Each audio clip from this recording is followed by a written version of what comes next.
శ్రీ గురుభ్యో నమః. శ్రీమాత్రే నమః.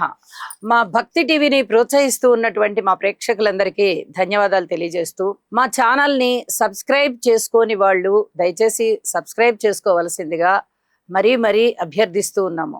మీరు ఇచ్చేటటువంటి ప్రోత్సాహము మేము మరిన్ని వీడియోలు చేయడానికి మాకు ఉత్సాహాన్ని ఇస్తుంది అని చెప్పి తెలియజేస్తూ, ఈ వారం రాశి ఫలితాలు ఎలా ఉన్నాయి తెలియచెప్పుకునే ముందర గ్రహస్థితులు ఎలా ఉన్నాయో తెలియచెప్పుకుందాం. మేషరాశిలో కుజుడు, వృషభ రాశిలో రవి బుధ చంద్రులు, మిథున రాశిలో గురు శుక్రులు, సింహరాశిలో కేతువు, కుంభరాశిలో రాహువు, అలాగే మీన రాశిలో శనిగారు. ఇక వారాంతంలోకి 23వ తేదీ మే దగ్గరికి వెళ్ళేసరికి చంద్రుని యొక్క సంచారము మాత్రమే సింహరాశిలో కేతువుతో కలిసి సంచరిస్తూ ఉన్నది. ఇక గ్రహ సమ్మేళనాల యొక్క ఫలితాలు, దృష్టుల యొక్క ఫలితాలు ఏ విధంగా ఉన్నాయి అనేది ఇప్పుడు తెలియచెప్పుకుందాం. గ్రహ స్థితులు ఏ విధంగా ఉన్నాయి అంటే, మేషరాశిలో కుజుడు ఉన్నారు, వృషభ రాశిలో చంద్ర బుధ రవిలు, మిథున రాశిలో శుక్ర గురువు, సింహరాశిలో కేతువు, కుంభరాశిలో రాహువు, ఇంకా మీనరాశిలో శనిగారు ఉన్నారు. ఇక వారాంతమైనటువంటి 23వ తేదీ ఆ రోజునున్న గ్రహస్థితులు ఏమిటి అంటే, మారినటువంటి గ్రహస్థితులు చంద్రుని యొక్క సంచారము సింహ రాశిలోకి వచ్చి కేతువుతో కలిసి ఉన్నది.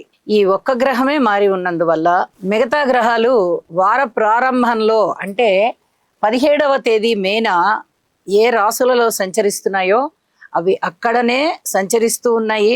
ఇక గ్రహ సమ్మేళనాల యొక్క ఫలితాలు గాని, దృష్టుల యొక్క ఫలితాలు గాని ఏ విధంగా ఉన్నాయో ఒకసారి తెలియజెప్పుకుందాం. శనిగారి యొక్క తృతీయ దృష్టి ఉచ్చ చంద్రుడి మీద, బుధుని మీద, రవి మీద పడుతూ ఉన్నది. అయితే ఈ శారీరక పరమైన రుగ్మతలు ఉండడానికి అవకాశం ఉంది. వైద్య విద్య చదువుకునేటటువంటి విద్యార్థులకి చాలా వెసులుబాటు కలిగేటటువంటి అవకాశం కనిపిస్తోంది. అలాగే వైద్య విద్య గాని, వైద్యపరంగా ఉద్యోగ వ్యాపార వ్యవహారాలు ఏవైనా కూడా చాలా బాగా జరిగేటటువంటి పరిస్థితి కనిపిస్తోంది. అలాగే కుజుని యొక్క స్వస్థాన స్థితి గాని, చంద్రుని యొక్క ఉచ్చస్థితి గాని చాలా మేలు చేస్తూ ఉంటుంది. ఇక గురువు గారి యొక్క నవమ దృష్టి రాహు మీద పడుతూ కొన్ని నాస్తిక వాదనలని బలపరిచే విధంగా ఉంటుంది అని కూడా తెలియచెప్తూ ఉన్నాను. ఇక గ్రహ సమ్మేళనాల గురించి ఆలోచిస్తే, చంద్ర బుధ రవి 3 గ్రహాల యొక్క కలయిక వృషభ రాశిలో జరుగుతుంది. అంటే ఇక్కడ బుధాదిత్య యోగం పడుతూ రవి చంద్రుల కలయిక కూడా జరుగుతున్నందున ఇక్కడ చాలా వరకు మానసికమైనటువంటి భావాలు కొద్దిగా బలహీనం అయ్యేటటువంటి పరిస్థితి. అది ఎవరెవరికి ఉంటుంది అనేది ఆ రాశులకి సంబంధించి చెప్పుకోవాలి. రాశుల వివరాలు చెప్పేటప్పుడు తెలియచెప్పుకుందాం. ఇక అలాగే ఈ బుధాదిత్య యోగం చాలా మంచి యోగం, మనం ఎన్నోసార్లు తెలియచెప్పుకున్నాము. వృషభ రాశిలో ఉండడం వల్ల కూడా బుధాదిత్య యోగం చాలా మంచి ఫలితాలను ఇస్తుంది. ఇక గురు శుక్రుల యొక్క స్థితి సంచారము సమ్మేళనము అద్భుతమైనటువంటి ధనయోగాలను ఇస్తుంది. ఇద్దరు గురువులే. అయితే శుక్రాచార్యుల వారు రాక్షస గురువు అయినప్పటికీ కూడా ఆయన దగ్గర గురుత్వం ఉన్నది, అత్యధిక శుభగ్రహము. ఇక గురువు గారి గురించి చెప్పవలసిన అవసరం లేదు. ఈ 2 శుభగ్రహాలు కూడా మిథున రాశిలో కలుసుకుంటూ చాలా అధికమైన శుభాలని సూచిస్తూ ఉన్నాయి. ఇది కూడా చాలా చెప్పదగినటువంటి సూచనగా తెలియజేస్తూ ఉన్నాను. వారాంతంలోకి వెళ్ళేటప్పటికి చంద్రకేతువుల యొక్క స్థితి సంచారము ఒకటే రాశిలో ఉంటూ ఉన్నందువల్ల కొంచెం అనుమాన పడేటటువంటి మనస్తత్వాలు రావడానికి అవకాశం ఉంది.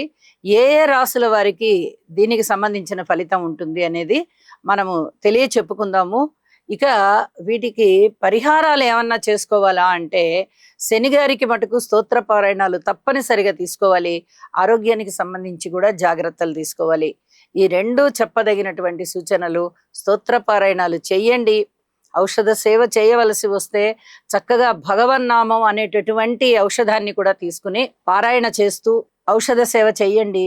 చాలా వరకు త్వరగా తగ్గిపోతుంది అనారోగ్యం అని చెప్పి తెలియజేస్తున్నాను. ఇక రాశుల్లోకి వెళ్దాం. కన్యరాశి. కన్యరాశి వారికి ఈ వారం రోజుల కాలాన్ని పరిశీలన చేసినట్టయితే, 6వ స్థానంలో రాహు బాగున్నారు, 10వ స్థానంలో శుక్రాచార్యుల వారు బాగున్నారు.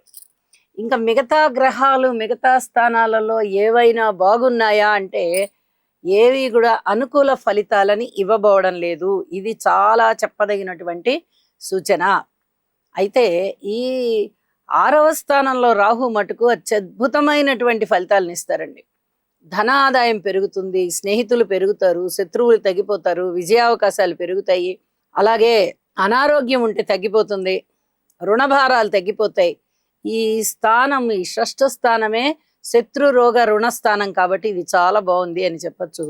దశమంలో శుక్రాచార్యుల వారు కూడా మీకు చాలా మంచి ఫలితాలను ఇస్తున్నారు. వ్యాపారమైన, ఉద్యోగమైన చాలా అద్భుతమైనటువంటి ఫలితాలే ఉంటాయి.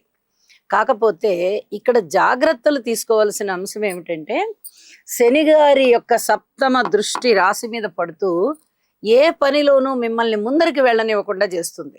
ఇది చాలా జాగ్రత్తగా ఉండవలసినటువంటి గ్రహస్థితి అన్నమాట.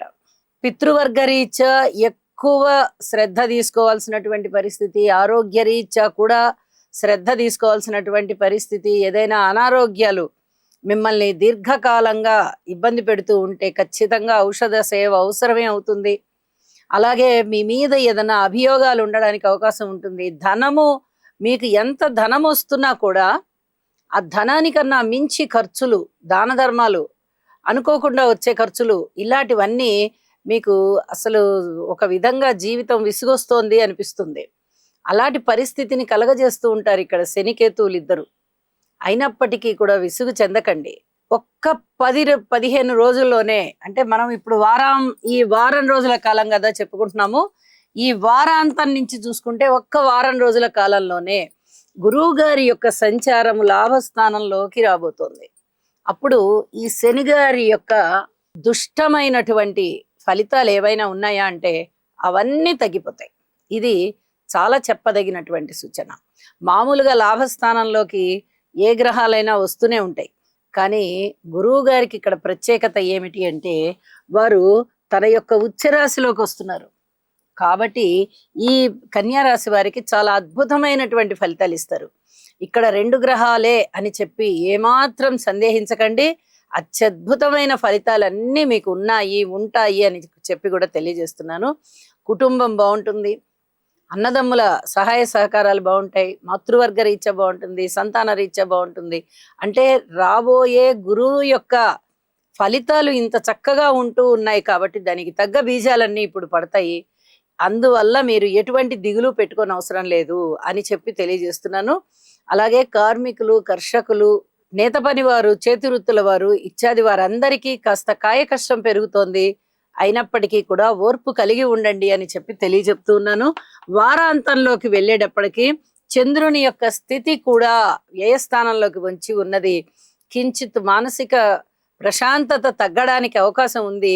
అయితే యోగా చేయండి, నవగ్రహ స్తోత్ర పారాయణాలు చేయండి, వీలైతే నవధాన్యాలు దానం ఇవ్వండి. అత్యద్భుతమైన ఫలితాలు మీకు ఉంటాయి. వివాహాది శుభకార్యాల విషయంలో తొందరపడి నిర్ణయం తీసుకోకండి అని మరీ తెలియజెప్తూ ఉన్నాను. ప్రశాంత జీవితం కొరకు యోగా చెయ్యండి. శుభం.